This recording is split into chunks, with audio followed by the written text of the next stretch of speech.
Welcome to Contracts and Championships by TW Sports Management. Your inside look at the world of snooker and beyond. We go behind the scenes of the tour with real stories, sharp insights and unfiltered conversations you won't hear anywhere else. From player form to life on tour, breaking news and the sport's future, we're covering it all with personal takes and special guests. This is Sports Unplugged. Welcome back, ladies and gentlemen. Welcome to the Contracts and Championships podcast. We are joined by the fantastic Rob Francis and a very special guest, Mr. Ballroom Bingham. Gents, thank you very much for being here.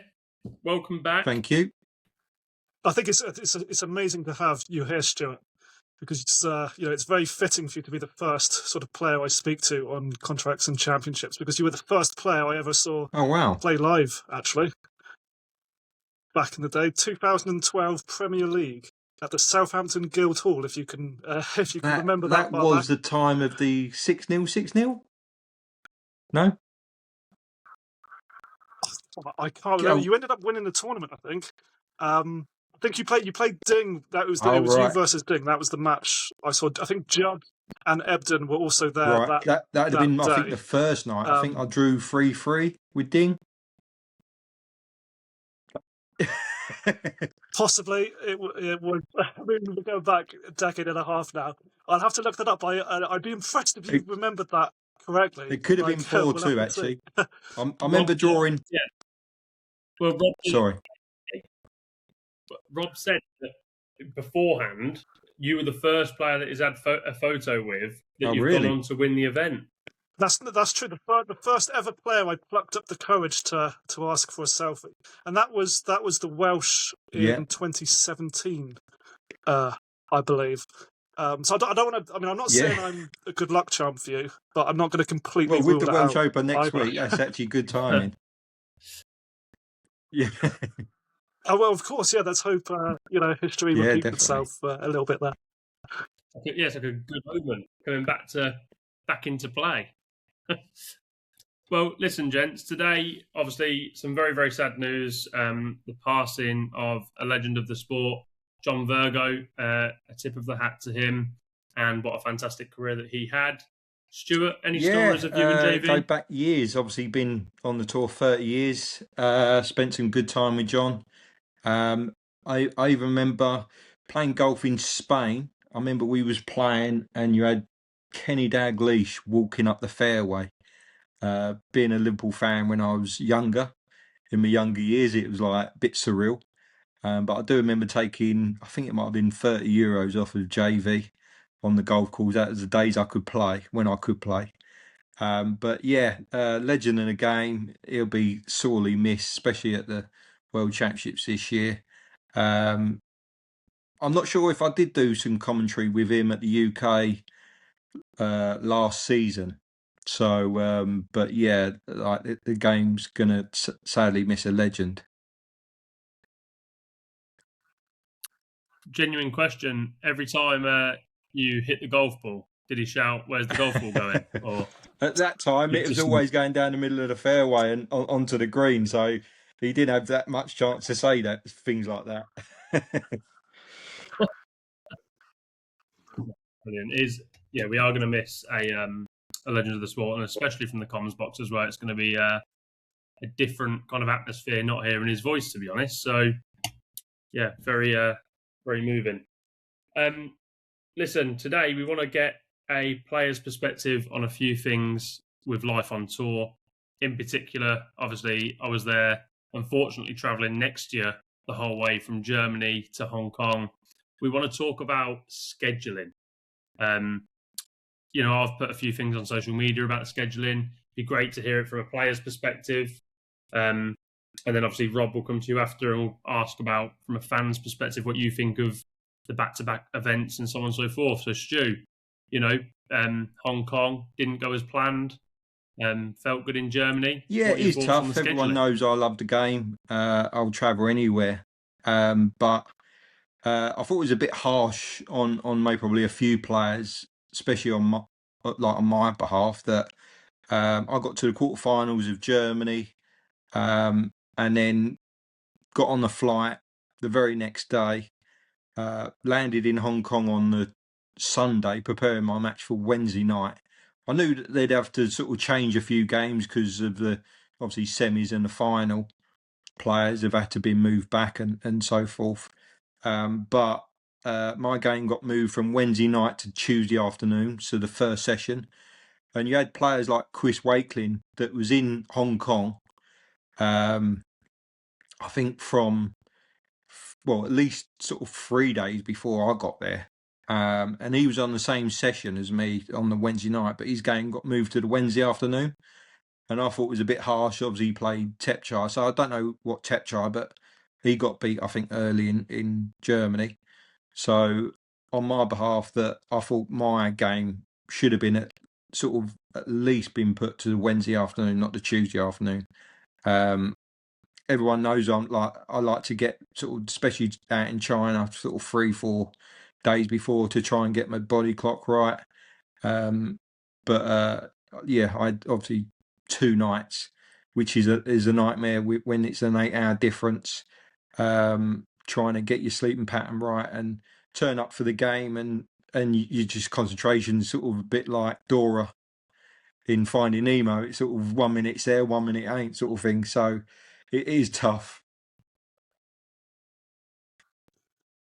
I suppose if you know you're going to be potentially thrown around a little bit.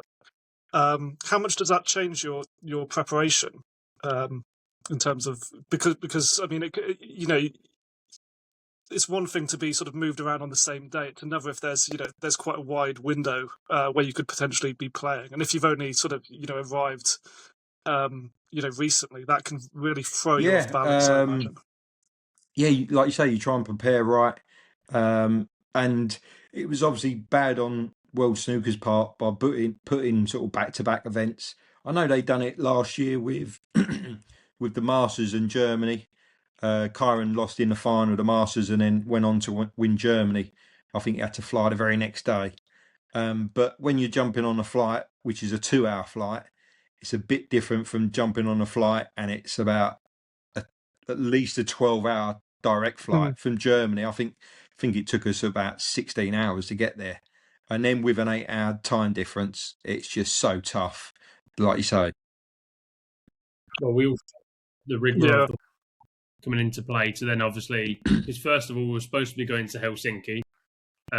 We were sat in a restaurant, and an hour before we were about to leave for the airport, you obviously got the notification to say it's -16 in Helsinki, you're going nowhere. So we got redirected to Zurich, ended up jumping over to Zurich, sitting in Zurich for 2-3 hours, just kind of killing time. Everything was closed to kind of lower the mood even more. Didn't even get a window seat. He had a window seat, but there was no window on the plane. And then having to jump on the next plane to go direct to Hong Kong. How important would it have been to go from Tuesday afternoon to that Wednesday afternoon? That Wednesday afternoon just gives you that slight bit longer to obviously prepare a bit better. How important is that? Yeah, like you say, it gives you that extra 24 hours. You might have had a little sleep in the afternoon, and then maybe instead of having a 3 or 4 hour sleep, you might have had a 6-hour sleep. There's massive difference when you're traveling abroad, especially to places like China and that. And like you say, it's just tough sometimes. I'm not one to moan. Like you say, I like to play and I'll just get on with it. But obviously, we was in the lobby checking in and bumped into Simon Brownell, and that's maybe the first time I've ever sort of said what I needed to say. And like they sort of said, it was just sort of one of those things, and people had to play somewhere, and but then after speaking to him, then I see the schedule and looked at all the different players that was playing at that time, and like that one with Chris Wakelin, that did sort of cheese me off. That could have made a difference. Yeah, 100%. And also that extra couple of practice sessions that you can squeeze in. Fair enough, you get half-hour slots, but that's an extra hour's worth of practice before your next game. Even an hour and a half if you decide to go in the morning before your game. So, yeah, I completely get that from a prep point of view, 100%. Would you say you were satisfied with the communication you received, regarding when you would be playing? Because not all players are satisfied in that regard. A lot of the time, they think it could possibly be improved. But on this occasion, would you say it was the best they could I have done? don't think so. I landed. I turned my phone on. I had a missed call from Martin Clark, one of the tournament directors, and then he messaged me, obviously saying that my game's been moved forward. So I rung him saying this is absolutely ridiculous, and he said, "Well, it's done. That's it." Then obviously we got to the hotel, bumped into Simon Brownell, and then after seeing the way the scheduling was done, so straight away it put me in a sort of bad frame of mind, really.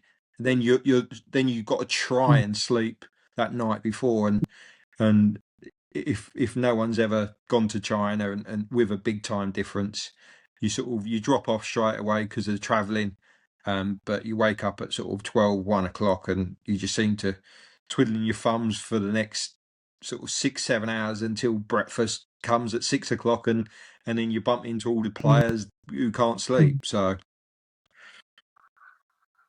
I suppose it's all exacerbated by it's a relatively big event at a very important time of the season as well. So you've got a lot sort of at the back of your mind. I think it's sort of made a bit of mockery of the tournament. To be fair, it's been put on the back of Germany. Like you say, it's a top 32 on the 1 year list. You're going to get winners and losers. You're going to get people that are happy and not happy. But it was just like you say, it's one of the tournaments that you get rewarded for being in the top 32 on the 1 year list, and it's just sort of been put on the back of Germany, which was just as a big event as the Grand Prix, to be fair. Great for the fans, great venue. Like I say, German fans are superb. But it's just, going to Hong Kong, doing what I'd done last year, got to the final. It'd have been nice to have another little run. And you're going on to the Players' Championship, so you've got a chance to get in that. But when it's done things like that, the scheduling, it's just made a bit of mockery of the tournament, I think. I suppose it's like you alluded to earlier. It's the tournaments in the Far East when you've got to travel to. That's where if you've got back-to-back events and that includes a travel sort of that distance, that's where sort of the issues really arise. And you do hear people talk about wanting perhaps like an Asian swing where you have sort of the Chinese events sort of closer together, if you like, to make it easier in terms of travel. That's not necessarily realistic due to sort of what the promoters out in China would like. So it's looking at both sides. It's sometimes hard to see sort of where the solution lies with this. But I suppose the most important thing is to where you are going to have scheduling changes to try and make them as transparent and upfront and as ultimately as fair as possible for the players that are going to be affected. Because it's if you haven't, I mean, I'm not a fan of back-to-back events in general because I think it's good to have a breather between them. That's from sort of a media perspective, a fan perspective, and I'm assuming a lot of the players would agree from a player's perspective. So as long as, but with just how cutthroat the circuit is, I think it's almost an inevitability that there will be back-to-back events. So sort out the communication, make sure it's fair, and because if it's going to be happening in advance, you can put things in place that will surely sort of ease, make it easier for the players that are going to be involved, because it's bound to happen. You can't really just sort of wing it at the last minute, so to speak. So hopefully that's something that is improved as we go forward. Yeah, I think a big part of that as well is that WST and the promoters were selling tickets for matches rather than sessions. And that's why you start to see kind of patchwork in terms of fans and appearances, like how many fans are turning up. If you're selling tickets for sessions, it allows you then to reschedule players as of when needed. Whereas one thing, because I said about Ronnie, Ronnie had bombed out in the last 16 of Germany. He got on a flight that night as of what his friend put on Instagram, them flying. They're in Hong Kong, but yet Ronnie's game wasn't moved. He still stayed on the Wednesday afternoon, was it? but his would have been perfect to bring forward so that Ronnie would have played Tuesday afternoon, which would have gave the guys an extra 24 hours, like we just said. However, they couldn't do that because they'd sold tickets for Ronnie playing on Wednesday. Eliminate that factor, because if you're going to put events back to back like that, easiest way to do it is sell tickets for sessions rather than sell tickets for players. Yeah. It's a nice, easy solution to kind of fix that if you are going to do back to back events. And just something that you did touch on there, Rob, was that obviously the travelling to and from these events, obviously that turnaround time from Germany to Hong Kong, the time difference, the travelling, the prep time, it's all very immediate. We look at, if we take a leaf out of other sports books in terms of golf or boxing, these athletes are going over to these countries a week in advance to allow their bodies to adapt to perform at the best way possible.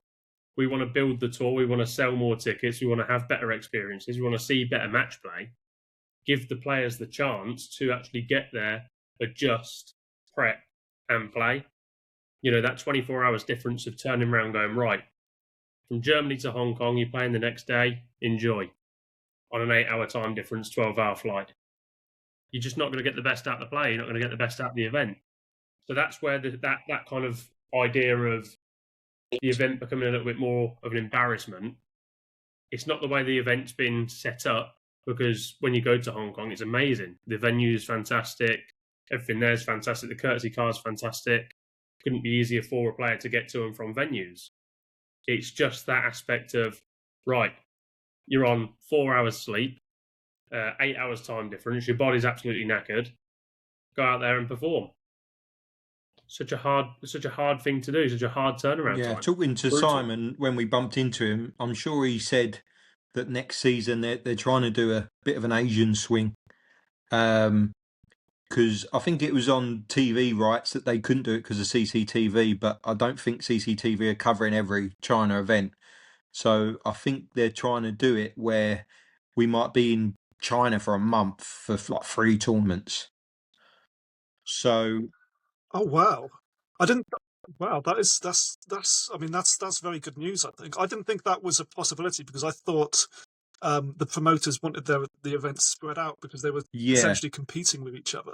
I didn't think they would like them clustered together. If they found a workaround for that, I think it will be. Yeah, I mean, to make things easier as well, it's what the golfers do. They go from, I think it's Hong Kong to Saudi, so that stop off halfway back home. You're stopping in Saudi to play in Riyadh, to then head back to the UK. Obviously, it works well for the UK players. It's selfish towards the UK players. The Asian players that think that's amazing that they can get to go back to China and kind of have a bit of home life again. Brilliant. I completely understand it. From a selfish point of view, we've got to sit there and go, right, well, if the majority of the tour can go out to China and they know they're going to be there for the month, it just allows you to prep properly. You can actually be there and you can actually know you can commit yourself to the actual sport. The only issue is, if you don't qualify for like the second China event and there's 3 out there, you end up doing a week in China. You either then got to commit to staying there for a week ready for the next event, or do you fly home and fly back again? That's the only issue from like a sporting perspective. But for me, I think if they could do China, then the Saudi event, you kind of have that full swing of going to the Far East, completing that kind of smaller tour in the Far East, coming back to Riyadh back to the UK, and then focus on the UK events, Going from, I think it was international champs, then into Belfast straight away, and then back out to China again. It's just a lot of air miles, like taking a toll on your body to then go back out and perform again. It's so difficult. Especially when you've been at China for a week or so, you come back, it takes you sort of 3 or 4 days to get your body clock right, and then you sort of get a bit spaced out. Coming back from Hong Kong, even though I was only there for like 3 or 4 days, I come back for the next 2 or 3 days, I was a bit spaced out, a bit dizzy, and then you've got to qualify near enough on the back of that to try and get ready and qualify for another China event. Yeah, you say you're quite a good traveller, and you've got the reputation, of always wanting to play in every event essentially. So I mean, which is a great quality to have. But I suppose is it getting harder as you get older, perhaps, or are you still you think you're still doing well in that Obviously, regard? I ain't qualified for every event, so I've missed a few China events. Obviously, I've qualified for Yushan, which is in a few weeks' time. Um, as I'm getting older, obviously, still got young kids. I miss sort of my son plays football on a Sunday. I miss them sort of times. My daughter, she does dancing. I'll miss a few of her tournaments, so it's hard on that part. But sometimes I actually like the break from the kids. So they Exactly, can yeah. work both ways, So yeah. Thing is, it's saying that from hiding from in his snooker room because. yeah, as Taylor will find out sooner or later. To get some sleep, he'll be going away a lot. I'm banking it already. I'm banking the naps. Okay, well, listen, lovely. Another question just on the back of that. From a insider point of view, as a snooker player, performing whilst jet lagged, can you just kind of explain to us, because, for myself, I have an idea of how it could feel based on how I feel when I'm there with you guys, but I don't have to go out and play at an elite level. I don't have to go out and play at all, to be honest, but I don't have to go out and play at an elite level and try and, bring money back home for my family. Can you explain the mindset and the kind of how that feels, what that jet lag feels like when you're trying to play? I touched on it earlier. It's sort of a bit like Finding Nemo. Your concentration is literally in and out. 1 minute you're potting a long ball and you get on the black and you sort of are falling asleep. Your concentration, your mind's going elsewhere, and every shot's a pint of blood.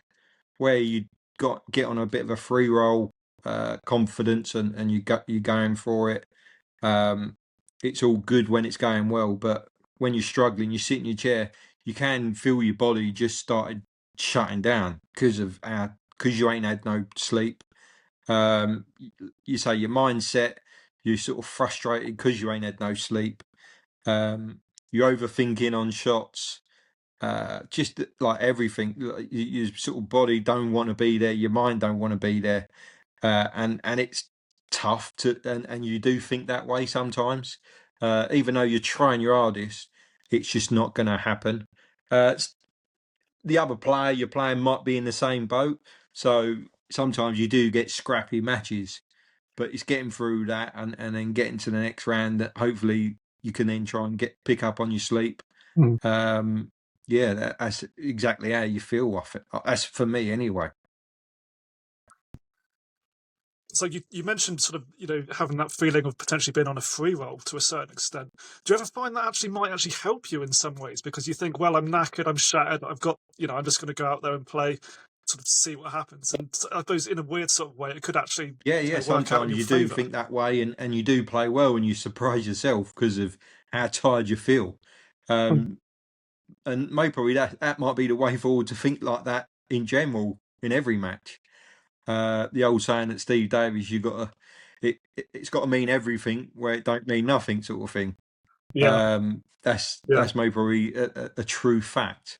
But yeah, it is tough sometimes. And like you say, if you can get in that mindset and you're sort of free rolling and going for your shots, sometimes it all works and they'll all go in and you do play well and you surprise yourself. What kind of contributing factors help a player adjust better? Obviously, we've just touched on sleep, if you can sleep and you can prep properly, but what would kind of benefit one of the, let's just say, one of the British lads going over and adjusting straight away? Is there any tips or tricks that you know of that have helped you in the past go, right, I'm there, I do this, I feel fine, I'm ready? Back in the day, I obviously got a mutual friend called Eddie Mock. He used to sort of take me under his wing and get me a couple of exhibitions before tournaments in China. So I'd get there sort of 5 or 6 days before. and maybe you don't want to hear this, but I used to get drunk the first 2 nights and get my body clock, and that used to sort me out. Within 2 days, I would be on the time zone.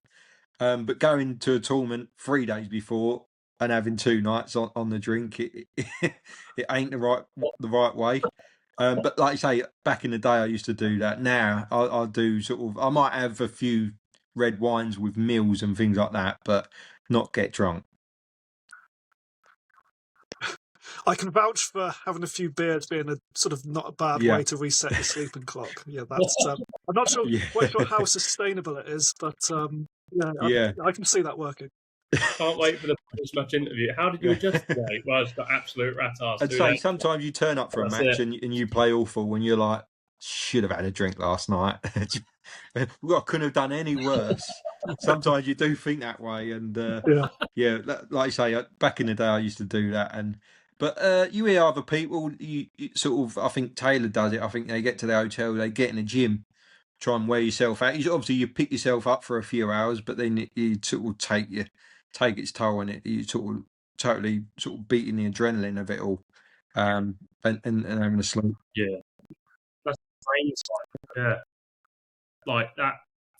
Obviously you worked with Chris at Eccleston Park Hypnotherapy for a little while, and just focusing on like the endorphins, producing endorphins for yourself in some sort of way, whether that be going for a pint.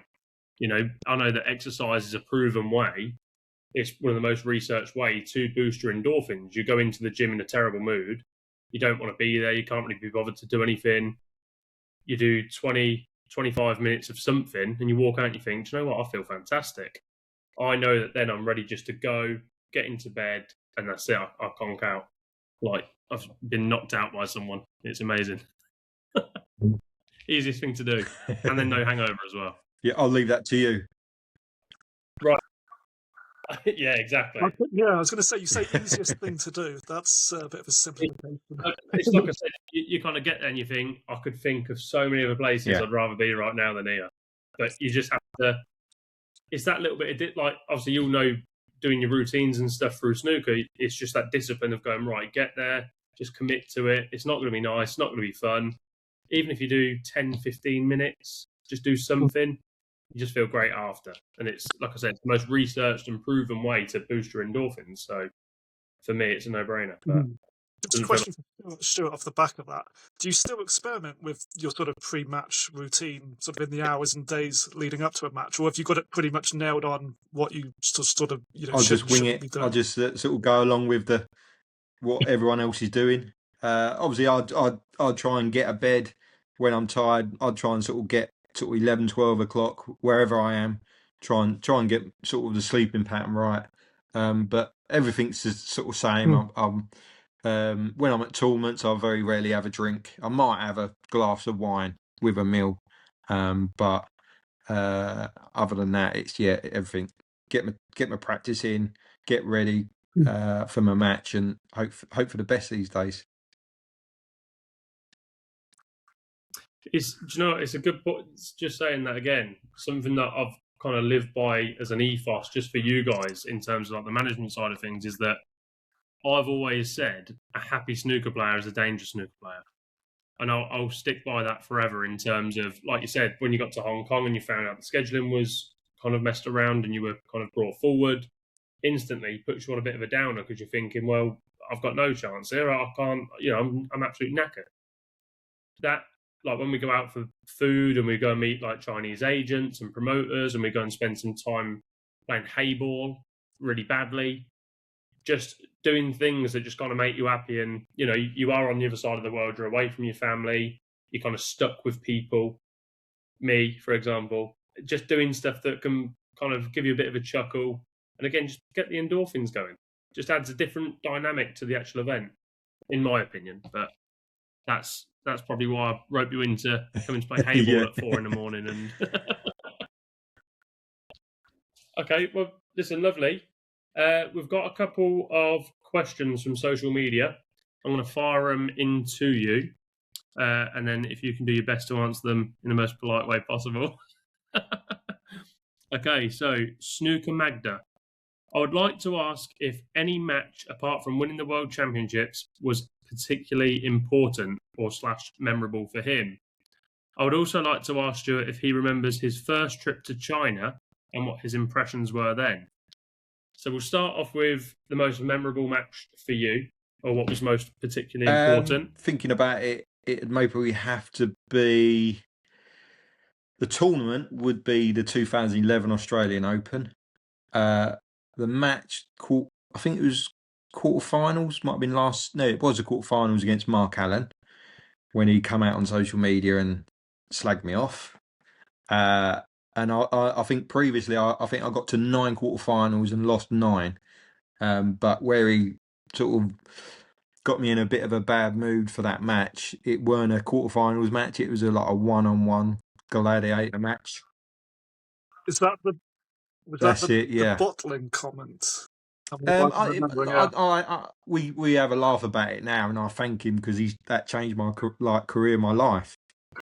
But I'm not sure if it come from when he said that, because I don't know if it was a couple of months earlier or a year or so earlier that we played in the quarterfinal of the UK, and I lost, and I didn't when he got a little bit lucky at the end of the match, and he beat me 9-7, I think, when the UK was best of 17s.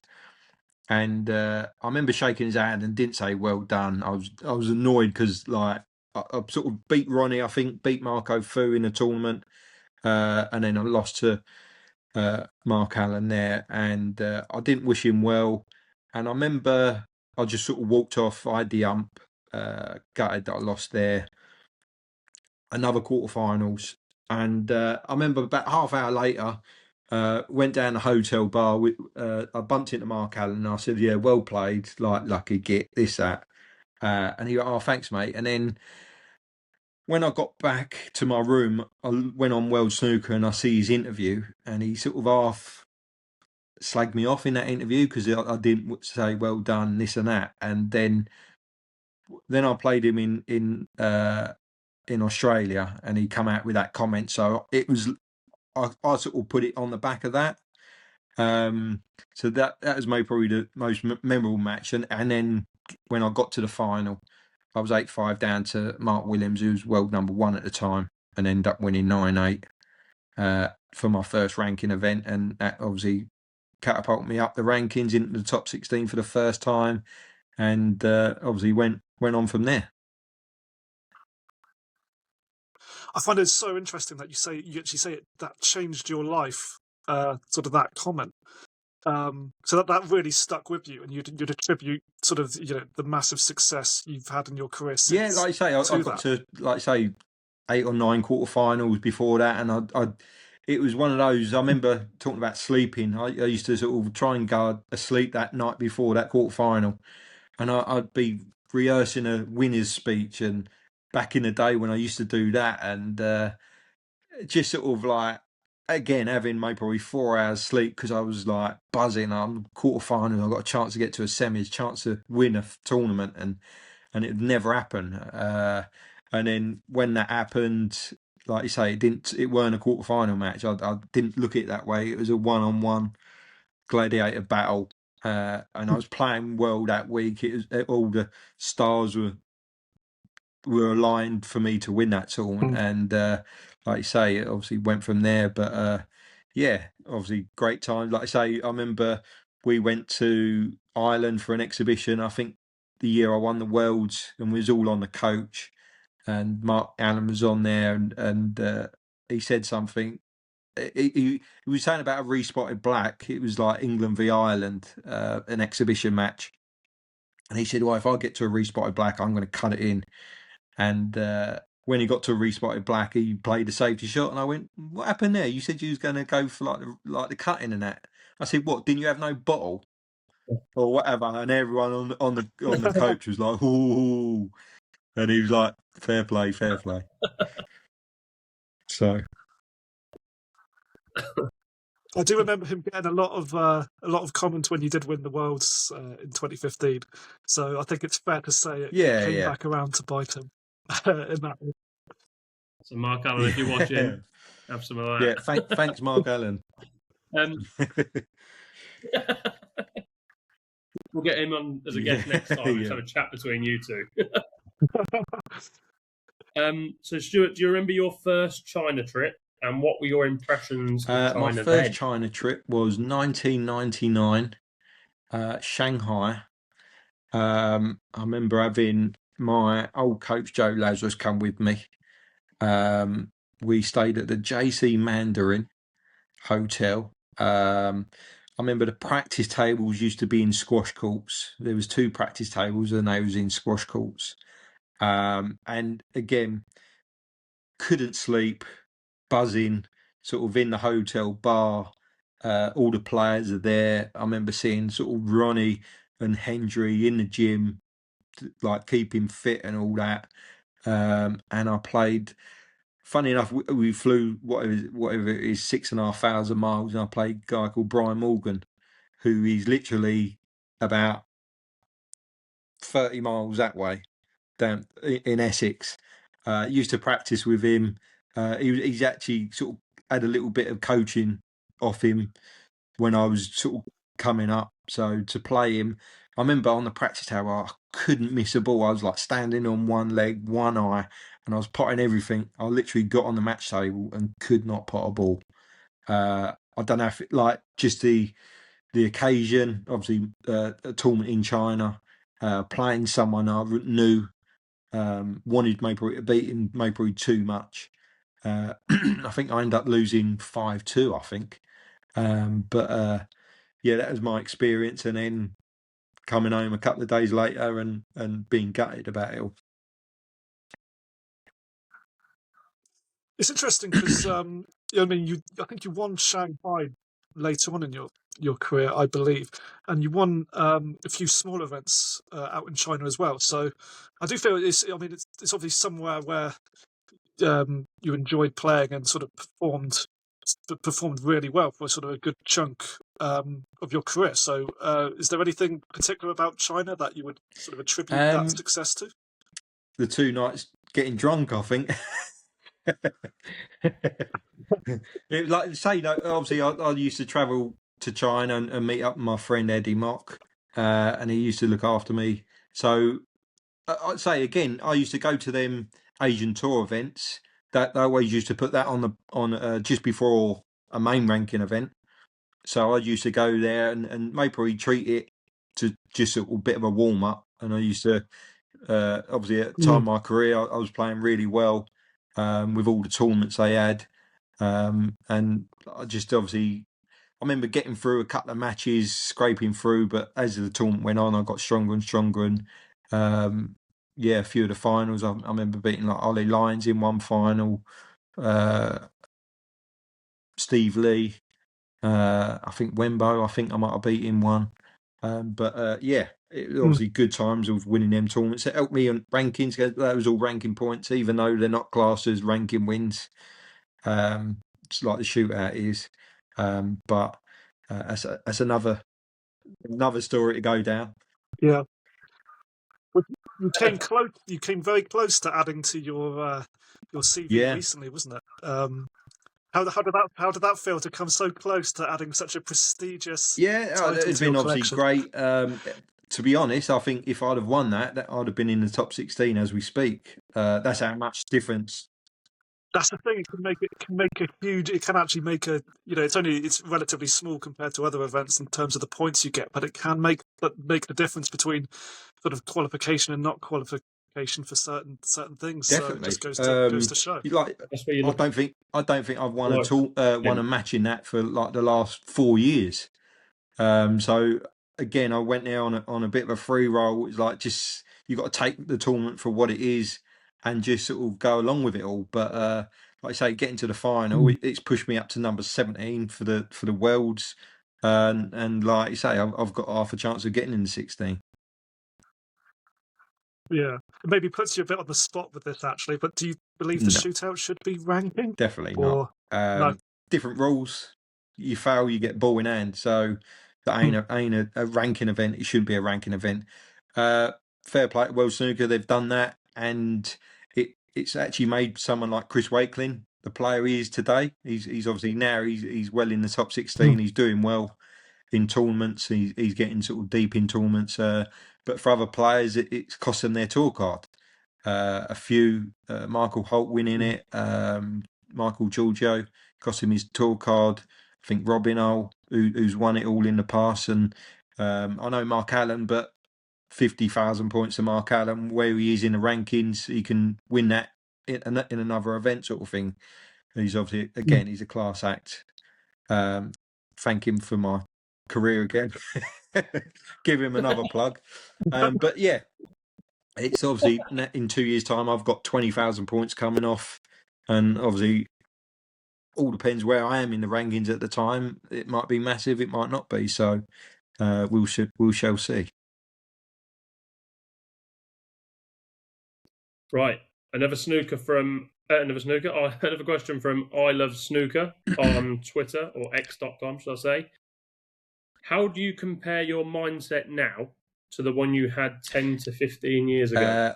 If you on a handicap wise, I'd say a good 35 points difference. As much as that does sound a bit, I still believe I could win a tournament, but I overthink a lot with my game. Not sure where I've been working with sort of Chris Henry or Gary Filtness before that. My mindset's totally changed. I'm trying to get back, trying to be a bit more positive, but it seems like if I miss sort of one ball, it could just ruin the whole game. With the way my mindset is, where before I used to know what I'm doing on the table and know how I'm cueing. Like I say, one shot could just totally throw me, and it happened in Hong Kong. I was 2-0 up on Elliot Slessor, and I come out 2-2 at the break, and obviously Taylor was there, and I said, I'm so bad these days, and I try and fight it, but I just miss ball after ball and just overthink on everything, and why did that happen? Why did I do that? And stuff like that, where before you used to just shrug it off and play. But yeah, my mindset. UK Championships, 5-0 up on Scott Donaldson, lost 6-5. I don't know what happened. I wish I knew. I'd bottle it and sort of change it. But I think I had chances to maybe win 6-1, 6-2. But when it went past that, when it went to 5-3, sort of the snooker gods was going, nah, not today. But obviously, my mindset changed. I might have gone a bit defensive, where to go 5-0 up, I was a bit more attacking. So just like you say, you overlook on stuff, and it's just tough. Like everyone's getting better. Sort of, you may probably not a name, where before you'd win maybe probably a few matches where people were a bit scared of you, and people start missing against you. You see some of the players that are getting up the rankings, and that happens, and you're like, well, it's just that's happening because they're doing well and stuff like that. So yeah, I'd say my mindset's nowhere near as good as it was.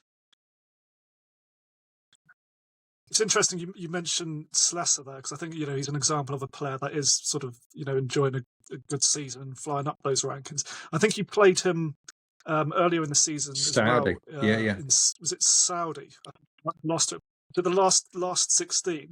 So I think that was a great run from you, actually. And I think that if you're going to have a good run in a tournament, I think you can do a lot worse than Saudi, because it's you get so many, agree with it or not, you get so many points from that it kind of keeps you afloat in a lot of ways. I remember that match. Elliot was 4-1 up on me. And then I just seemed to battle. He missed a couple, and I started to play a bit better. I went 5-4 up, and I had chance after chance to win 6-4. And like you say, I had a little bit of QIS at the time, a bit jabbing and a bit snatching at a few balls. And like I say, I just had chance after chance, and I just couldn't get over the line. And he ended up playing a good last frame against me obviously at 5-all, and went on to the semi-finals, and that got him really into the Players' Championship, that he's obviously just got beaten. Obviously I watched a little bit of that match, and he was 5-2 up, and you see like Xing Tong missing ball after ball, and like what we were just saying, like when you're doing well, people start sort of missing against you, and Xing Tong ain't missed maybe that many shots in the season, let alone in that sort of one match. But obviously Elliott was struggling; he just weren't getting the run of the ball. Like you say, the snooker gods do believe in the snooker gods. After 30 years on tour, they are a thing.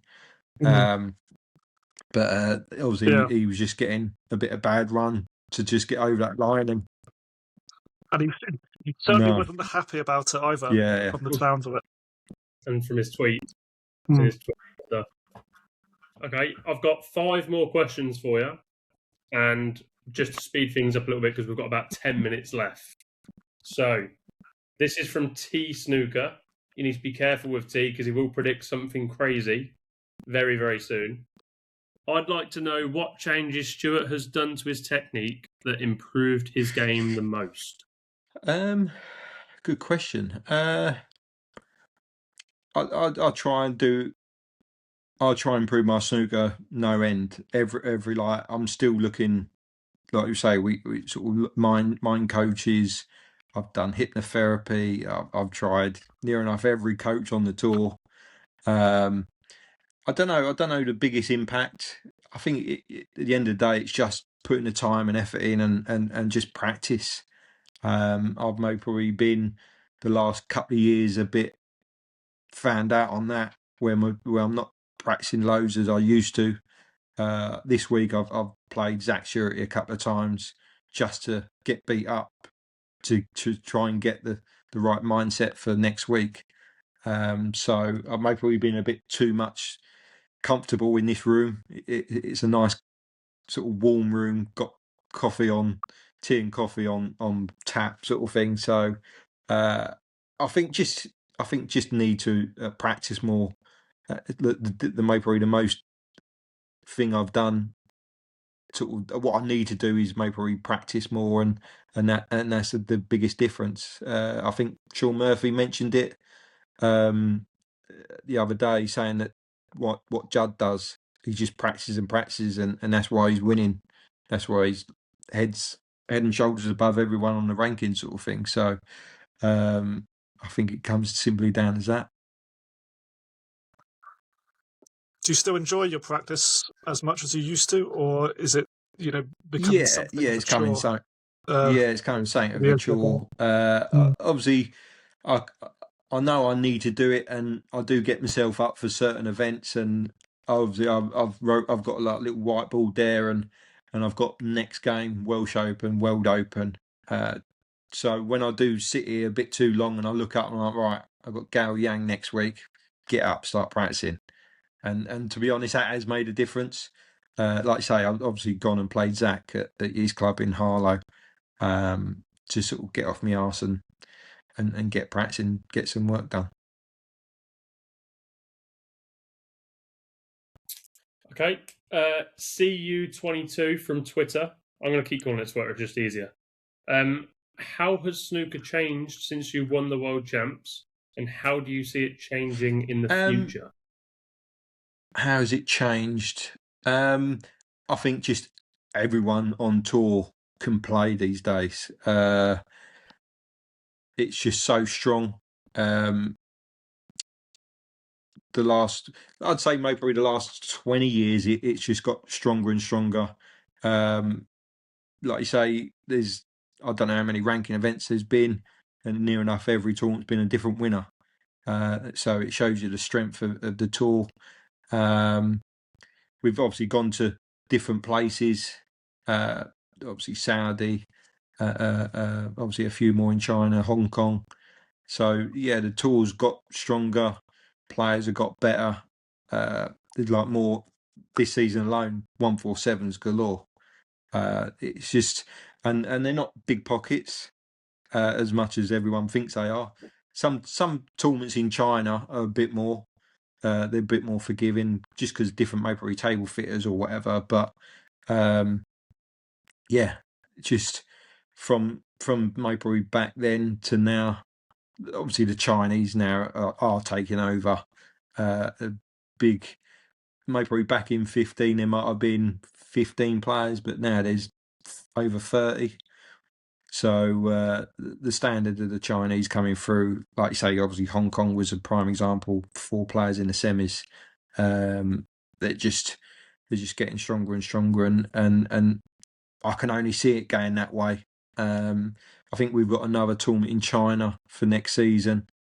So yeah, it's just going to be more, I think, overseas, more tournaments overseas, and might home nations might be put on a back burner, and more overseas events. I think could be the way forward. You mentioned all the plethora of maximum breaks we've seen this season.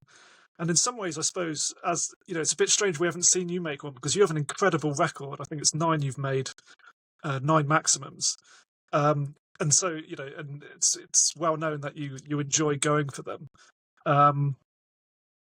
Do you think, do you still get that buzz when the max is on? Like, is that something that you still pride yourself Definitely. in? My next one will be the 10th, and that's maybe why I ain't made one. Trying to get to double figures on the maximum count, it is tough. My game, I'm not sure how many hundreds I've made this year. I've struggled with my game, like you say, what I've said the last couple of seasons. I'd like to say, I played Zach yesterday. I must have had 5 or 6 tons. I can't remember the last time I'd done that, to be fair. But yeah, I always go for it. When I feel like my game's getting a bit stronger, and I've had a couple of chances, and I still go for them.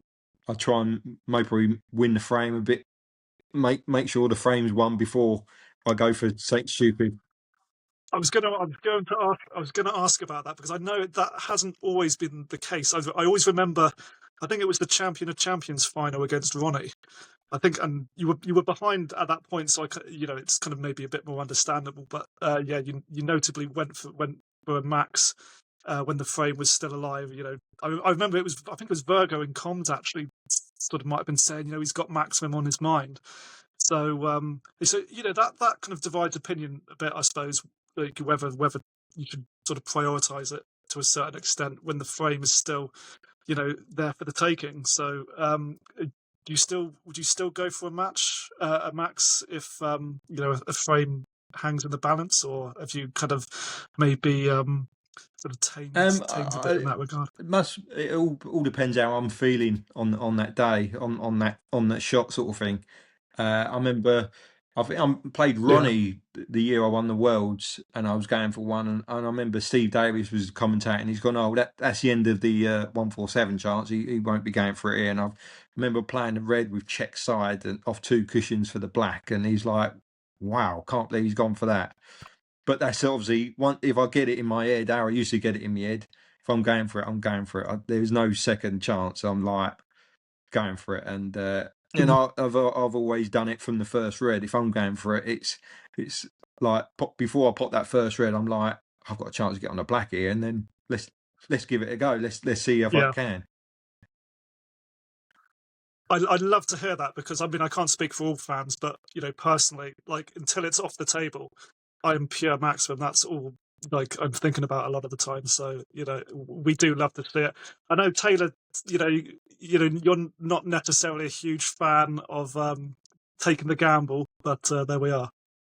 Yeah, well, same as what Stuart just said. Then obviously, I'm not a player, so it's not really my decision making. But for me, I'd rather win the match, win the frame, win the match, rather than making the max, which is probably not what fans want to hear. But at the end of the day, you're there to win the title, not make the max. That's just in my opinion. But it was Hossein quite recently. I think it was against Ding. I think he was maybe on the 6th red, and he's played an absolute crazy cut into the bottom left corner, gone off 2 cushions back round for the black, and everyone's just gone, what are you doing? Just win the frame. What are you doing? And it's, again, for me, I just think the most important thing is just to win the frame and get your name into the next round, get your name in the hat for the next round. Yeah, I totally get it, and I suppose it is a bit selfish to sort of want to see that in some ways, because it's not, it's not my money on the line.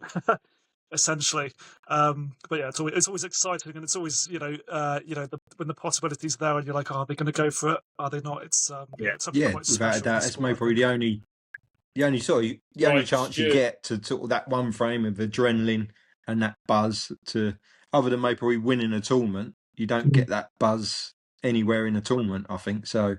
That's why I'll go for it. Well, do you know what? Saying that as well, that often you do see if a player has made a max, the frame after when they come back, because obviously you'll go out and compose yourself after making it. When you come back, you can just see a different player. Like, it's just, I don't know what it is, like almost like that's the game done. I've made the max, that's the game done. That's what I was Yeah. here for. It's crazy. But that's why I say just win the frame. Yeah, it does. Game over. Does sort of throw your mindset out. Like you say, you're buzzing, and you got to try and then come back down. Obviously, you've had now a couple of people have sort of 2 maxes in a match. I want to go for back-to-back maxes in a tournament. So I'd love to hear that. I've done it a few times. I've done it a few You've said times it in now, practice, so it's no different being on the match table. Yeah. an exhibition. Stevie X8 said, if you could coach a current player who is under 25 years old, who would it be? I'm not sure who's under 25 on the tour. I can maybe think of Stan Moody. I don't think he needs a lot of coaching. I think he's going in the right direction. I think he's coming good. Ollie Lines, he's got to be a bit older than 25, I would have thought. It feels like he's been around the game. Yeah. 45 I now. always see him as a Ollie young Lyon. kid because obviously growing up with his dad. So, I don't know, Liam Pullen, maybe probably same age as Stan, might be a year older. I think they're all going in the right direction. I think they've all got their heads screwed on. They're not sort of living it up. They're not taking things for granted. I think they put the time and effort in. So some of the young lads, I've seen it before growing up, seeing like sort of 20-year-olds sort of think they've made it, start going out, drinking, sort of thinking they've, like you say, think they've made it, not practicing much, sort of getting a nice car, nice watch, and they think they've made it, and that you see them sort of go backwards for a bit until someone kicks them up the backside to sort of get back practicing. But I think some of the young lads, I remember Aaron Hill was practicing up Dunstan snooker club in Luton, Milton Keynes sort of way, and I remember practicing with someone, trying to think who it would have been. Might have been Martin O'Donnell, and he was on the next table, and every other shot he was picking his phone up. And he must have been 18, 19 at the time, and I went, do yourself a favour, put the phone down, practice. I said, you've got time after to sort of do that. Not sure if he'll remember it, but I remember saying just little things like that. I think you can give like the young lads sort of a bit of helping hand. A bit too much. It's too easy now to pick your phone up. I'll do it myself. I need to slap my own hand to sort of get myself practicing. But yeah, you like you say, you only get out what you put in. And I'm a true believer of that. And like I said, I don't practice as maybe probably as much as I should, and I've seen it with my game. So that's maybe probably the only thing I can say with a lad under 25 on the tour. Okay. Last question before we sign off, and Rob, this is one for you as well. So this is from Mark Williams, not the player. Question for Stuart on the podcast. Firstly, hi Stuart. I briefly said hello to you in the hotel foyer in Berlin. It was nice to meet you. Same goes to you, Taylor. Thank you, Mark. Same goes to you. From your experiences at tournaments all over the world, apart from Sheffield, where would you recommend as a great city, a great venue, an all-round great place to go as a paying fan? What would be your favourite and why? Me first. Yeah, go for it, Stuart. As obviously bumped into him in Berlin, that ain't a bad place to start. Great venue, great crowds. Say the German fans are maybe probably one of the best on tour. But my favourite would be the UK at York. Time of year, you got the Christmas market, the cobbled stones. It's just an all-round lovely city. I'm gutted when I didn't qualify this year. It'd been a great place to go to. When I don't go there, I'm gutted. It's just a lovely city, lovely people, great crowds, great venue. So that's definitely number one on my list is the Barbican at York. Awesome. Rob, for yourself? Yeah, I'm going to go with Berlin as well. Just echoing your sort of earlier thoughts there. Yeah, can't disagree with that. It's just spectacle on another level in the Tempodrome, I think. Just on the point you make about York, there, it just makes me want to ask you, Stuart, because you hold that tournament in such high esteem. If you had to choose between like winning the UK and completing the Triple Crown or another world title, is it no contest and you're going to pick the world championship? No contest. Or is it close? No contest. Yeah. I've been asked this a lot, and it's definitely another world title. Become a 2-time world champion would definitely be a Triple Crown to doing the Triple Crown, even though it'd be a great honour to do the Triple Crown, and obviously I want to do it. To get my name on that world trophy for a second time, hands down. Like I'd give my left arm for it. Rob, do you still have space for a potential UK trophy tattoo anywhere to add to the mix? You still, I've got it all planned. Somewhere, potentially? I've got a nice little gap for the UK trophy, and then I'll get a triple. I'll get a crown or something gone on top of my neck or whatever. So I've already got it all planned out. Yeah, amazing.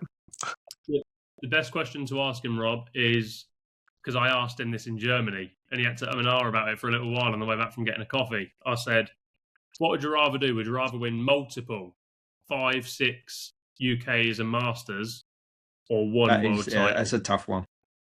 I don't think you answered it in the end, because I still think you were thinking about it on the walk back. I still may probably got to think about that one. Tricky. The world is hard to beat, but to get sort of another Masters and a couple UK, that'd be a tough one to answer, I think.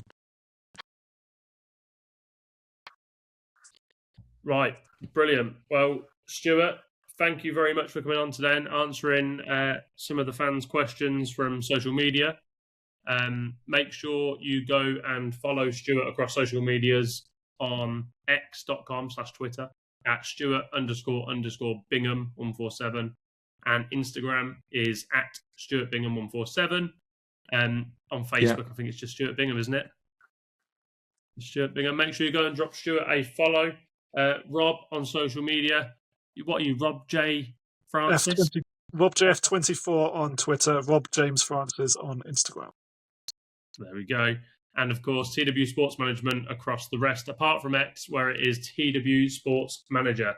So, gents, thank you very much. Thank you for being here. Enjoy the rest of your day. Thanks, Stuart. Nice to meet you again. Cheers. Thanks a lot. Cheers. Great to see you. Cheers, guys.